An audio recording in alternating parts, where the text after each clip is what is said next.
This is the Big O Show. This is the Big O Show.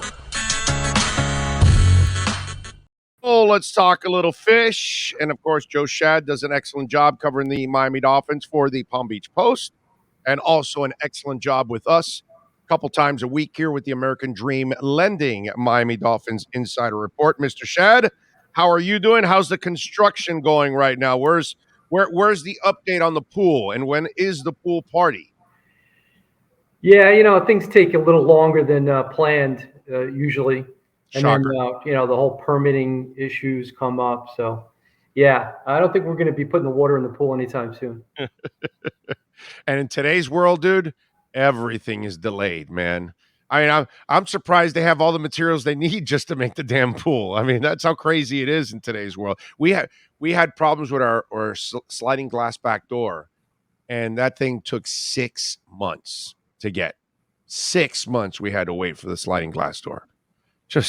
It's man, everything is just so backed up. All right, my brother, let's start off a little bit. First of all, River Crocraft or Crowcraft, Craycraft, whatever. Cray is it? Are they? Is he Cray since he plays special teams? Because they say everybody that plays on special teams is Cray. So Craycroft, talk to us.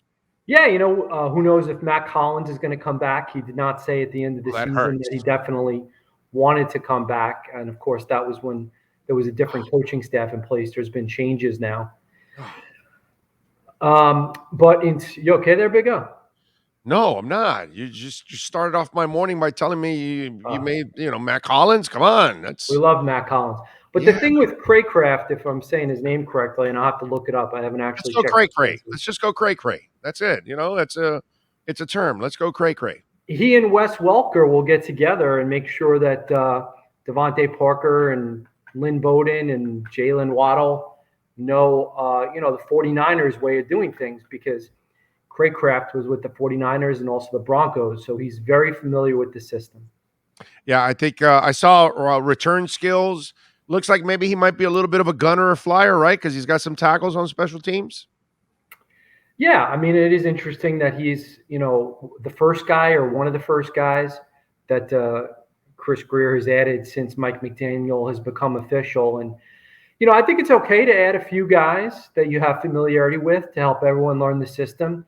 Obviously, you don't want to go overboard. You don't want to go the Adam Gase, Julius Thomas path, Jay Cutler path, where you just start adding a bunch of guys from your past. Yeah, no, but that's the norm, because you are going to add people that you're familiar with and may be able to help you along the way in the transition. So I can understand. I thought your point at the beginning of the whole Cray thing was exceptional, that he knows the ways of San Francisco. So having him there, go through the reps early on, kind of help guys through it. There's nothing wrong with that. I think that's a positive in that sense. The question is what you first said. That's the part that might be disturbing. If you're actually thinking of that guy over Matt Collins, yeah, then I'm a little concerned at that point. It'll be interesting to see what Matt Collins commands on the free agent market. I mean, obviously not a star player by any means, but certainly has value on special teams. Yeah. The Dolphins valued Clayton Fedulum, for example, and Cethan Carter, high salaries for core special teamers. But with Danny Crossman returning, the Dolphins special team coach, you have to imagine that, he's still going to have some input on having a couple of, reasonably high-paid salary cap specialists. Your thoughts on Sammy Madison joining the Miami coaching staff? Yeah, I love Sam Madison. I did a story with him when he returned as an assistant coach with the Chiefs when the Chiefs played in the Super Bowl. It's interesting because they were playing Wes Welker's 49ers. So I tweeted out links to a couple of stories I wrote then when Wes Welker and Sam Madison were at Hard Rock Stadium as assistant coaches. And in that article, Madison talked about the attributes that he believes are most important from a defensive back perspective, and how he tries to get the lessons that he learned along the way from guys like Jimmy Johnson and Mel. I forget the defensive backs coach when I Mel started. Phillips. Mel Yeah, Mel Phillips. Phillips. Yeah, he's a big Mel Phillips guy. Yeah, man. Mel Phillips was a hell of a coach. He survived Shula, and he didn't survive the end of Wanstead because Wanstead didn't like guys that had their own opinions. So Charles Burks moves on. Now, Charles Burks was aligned with Gerald Alexander, the outgoing defensive backs coach, and Brian Flores. So you see some movement. I wonder if any more might come, something to keep an eye on. I'm with you there. All right. Just out of curiosity, did you watch I Am Athlete and that cut with Flores talking about his relationship with Tua? Omar Kelly's face was so funny, wasn't it? And so you read the same thing, right? That he was holding it in pretty much like he was about to bust out laughing on that answer. Is that? I mean, Is that listen, we all have our own perspectives on relationships, and sometimes we're shocked to hear how people perceive our relationships. And I think that there's a part of Flores that views his relationship with lots of people in a way that's very different than the way they view it. Yes. It may be that maybe he is that what's it that maybe he lacks that kind of awareness. You're right about that. Maybe that's what it is with that dude. He just lacks total awareness because it's funny because I tweeted out, well, wait a minute. So he had a great relationship with Gesicki also, and Kenny Stills, and Kyle Van Noy, and Chris Greer, and Stephen Ross, and the media. I'm just wondering where are all these great relationships? That's you know what I'm saying? It's like, and to hear him say, "Well, I had a good relationship with him, a player coach relationship. I challenge the player, even the player challenges, the coach, and this. It's just." He used the word narrative, which you use sometimes, and Yes, I don't like that word because what does it even mean? I mean, there's the truth, and sometimes people's truths are different depending on who you talk to. right. Tua's truth is going to be different than Brian Flores' truth. It's not necessarily Tua's narrative, Flo's narrative, the interpretation through the lens of the media. Whatever happened, happened. And, my information is that, these two were not particularly close. And that's okay. Yeah, Coaching and players don't always have to be close. How are Pete Carroll and Russell Wilson right now? yeah, How they're are not very good. Kyler Right Murray and Cliff Kingsbury right now? You know what I mean? And so relationships are fluid. Relationships do evolve. Coach-player relationship, I do think there is some validity to the idea that Brian Flores wanted to push Tua because he thought that he could be better. Flores clearly felt that Tua was not only performing as well as he would like his quarterback to perform, but also not necessarily putting everything into it from a preparation, dedication to your craft.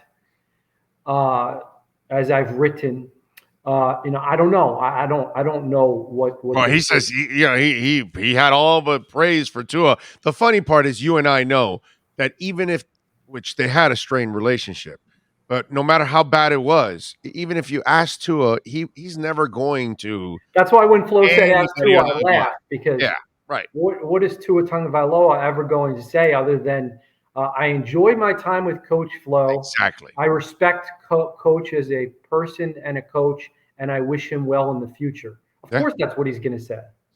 Joe, let me ask Everyone you. will say it's a narrative. Yeah, exactly. Joe, let me ask you, have you heard anybody join this lawsuit? Because I talked about that earlier. After all this stuff, and I know his lawyers would be the first to be promoting, such and such coach has joined the lawsuit.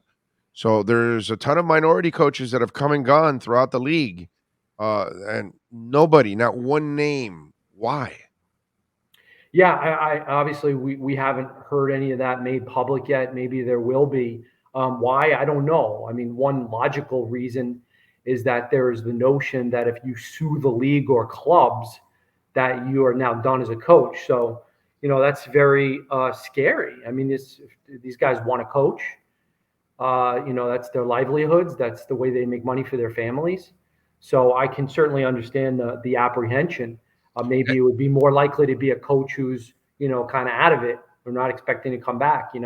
Yeah, no, that's what I'm saying. Even some that aren't expected to come back. You know, like Hugh Jackson's see, yeah. Hugh Jackson really has no shot at coming back. Basically, he could join the lawsuit with no problem because he really doesn't have a road back. He's had plenty of opportunities already, you know, so it's not like he's going to get a head coaching job ever Yeah, I again. mean, Brian Flores and his attorneys would have to convene with Jackson to determine whether it makes sense Right. to align in a lawsuit. You obviously want strategic partnerships. Yeah. No, you're right about that. But it's just interesting how nobody has joined. Now, then again, you and I can go ahead and sue ESPN, Fox, and CBS, and then let's go apply for jobs after. Let's see how that works out. You know what I'm saying? So it is what it is. You kind of dig your grave.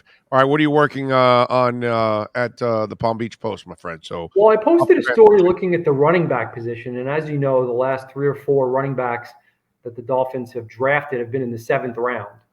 And so I said, all right, Mike McDaniel's offense, he's on running the ball, so maybe it's time to invest on someone or something.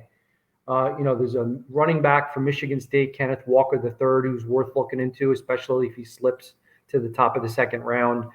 There's a couple of free agents who would sure look interesting, guys with some NFL credibility. Melvin Gordon, Ronald Jones, Cordero Patterson would be interesting in the Mike McDaniel offense. Love Cordero Patterson in this offense. He's the only guy in the NFL that could do Debo. some things. No one can do what Debo does, but he's the only one that can kind of resemble a little bit of what Debo does. Debo's unique in his own way. You don't want to overpay at the running back position, and certainly the Broncos and 49ers have shown that late round draft picks, undrafted players can succeed in this zone running attack. So you don't necessarily, and interestingly, Raheem Mostert and Matt Breida having been a former Dolphin, both available. I believe they would both love to come back here. I know Breida would. I would assume Mostert would have an interest. They both had success with McDaniel. Mostert's agent lives right there, right in the backyard. So Brett Tesler is Tesler, really good dude, by the way. Agent. Brett, we love you, brother. Good dude. Was once a Dolphin. Huh? Mostert, not Tesler. Oh yeah. No, I know. Good dude, man. So look up that article on the running game and, where the Dolphins might want to go. And then I'm going to work on something today about the offensive tackles position. It'll be interesting to see, do the Dolphins give Austin Jackson another chance at tackle? I kind of think that Eichenberg makes more sense at right tackle. If you think about the Mike McGlinchey situation, both guys played tackle at Notre Dame. Mike McGlinchey played really well at times in the San Francisco offense at right tackle. Yeah, most of my scouts have already told me that Eichenberg has no business at left tackle. Right. He's a right tackle in the NFL. That's what that means they need a left tackle. So is it Cam Robinson?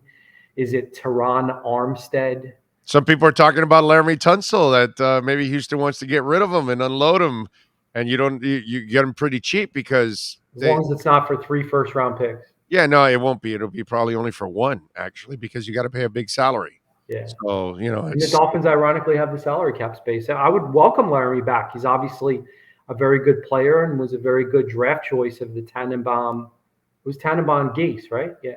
Yeah. I didn't cover that draft because I rejoined the beat in training camp of that year.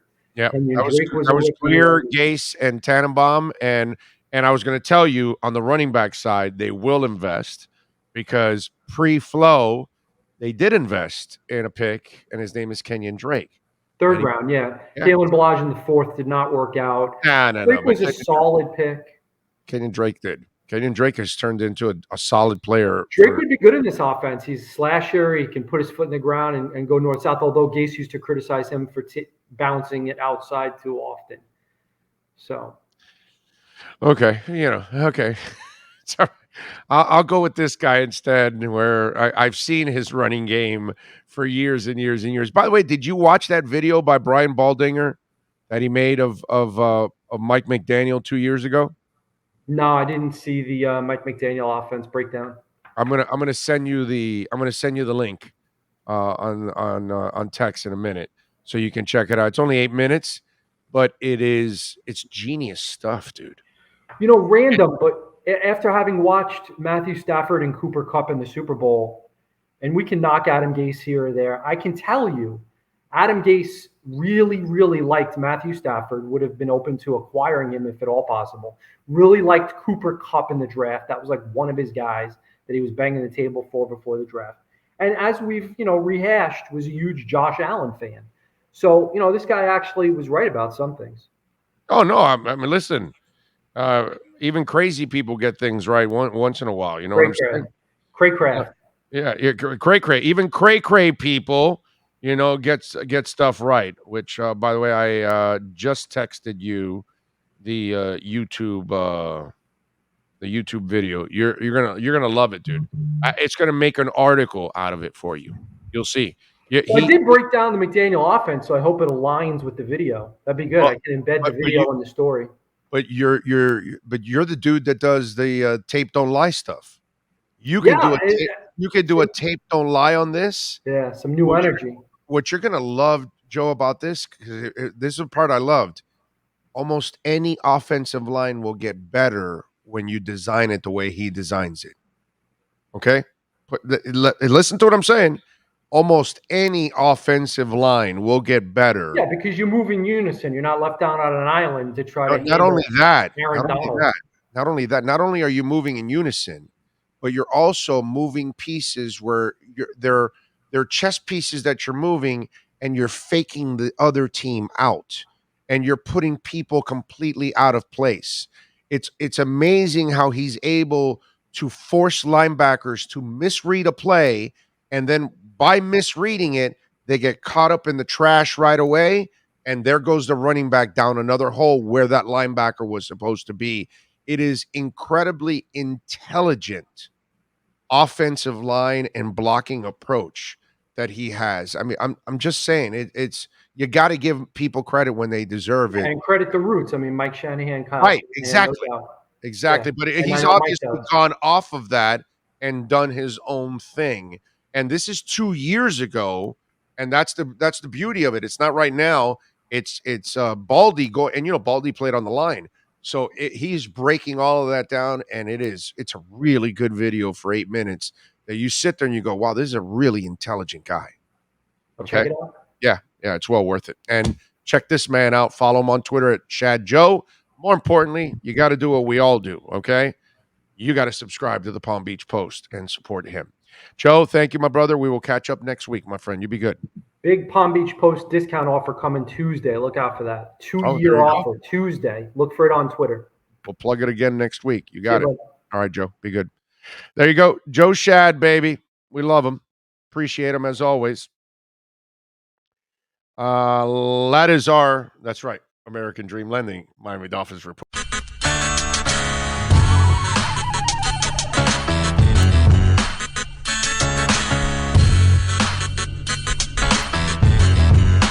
This is the Big O Show. This is the Big O Show.